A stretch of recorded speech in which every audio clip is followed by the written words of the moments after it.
this is awkward. I'm just gonna go.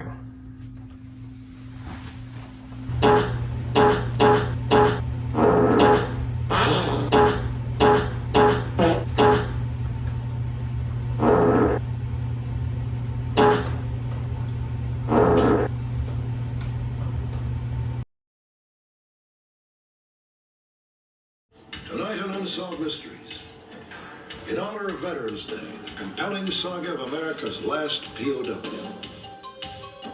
April 20th, 1965. Anyway, I don't know what's up with that, but let's try that again. You are about to enter the courtroom of Judge Judith Scheinman. Cut! I don't know why that keeps happening. Alright. Anyway, I'm Sean, and this is my project for becoming a Foley artist.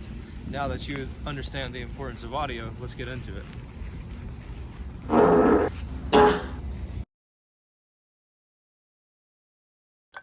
Does this sound familiar to you?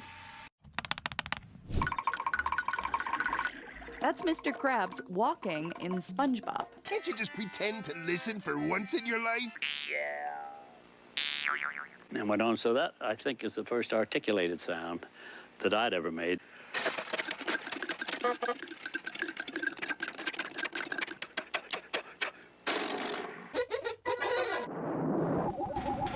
Foley artist is a sound specialist who recreates everyday sound effects in a studio to match the action on the screen in film and media.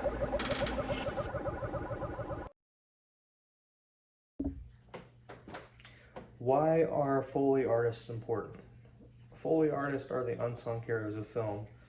They add a sense of realism by adding details to the scene. They provide sound quality. Recording in the studio gives a Foley artist more control of how a movie sounds or presents compared to if it was shot live. Storytelling support. A Foley artist can change the mood, the character, the depth, anything with just how a sound presents. Having a Foley artist on hand can save a production time and money, because whenever production needs a certain sound or a dub or anything, they can just have their artist make the sound rather than searching through a library. And a Foley artist creates a sense of immersion by getting all the sounds right and letting the audience get lost in the movie rather than anything being wrong and taking them out of the moment. Alright, so we're going to take a look at 3 side-by-side videos of my girlfriend's footsteps to compare the differences. You get the right one here. Nothing noticeable about that. Pretty normal. And then you get a silent one. And that's just dull. And then you get a laughter track. And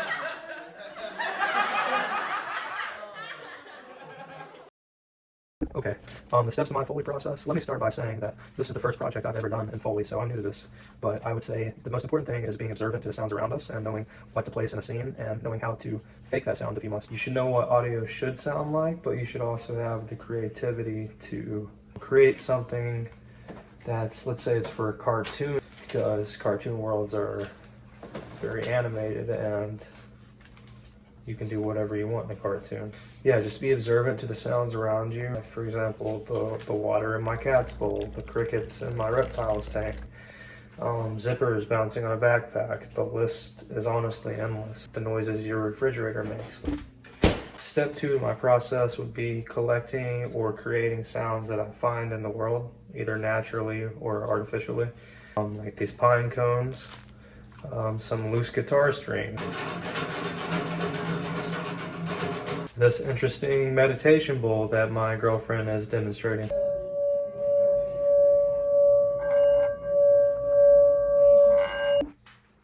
And then the next step would be recording these things and storing the audio files for future purposes. Sometimes I just use my phone to record something. Sometimes if it's around the apartment, I'll use a microphone and audio equipment if it's worth the setup. And sometimes I make music.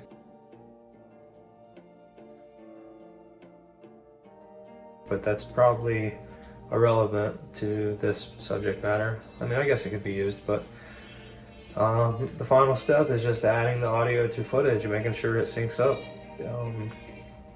It's ideal to have footage to look at while you're making your audio or beforehand, but sometimes you just gotta do what you gotta do with the imagination, like me right now, because I've never done this before. But yeah, thank you for attending my Foley project and thank you for attending my Foley project and hope. But yeah, thank you for attending my Foley project, and hopefully we all learned something today.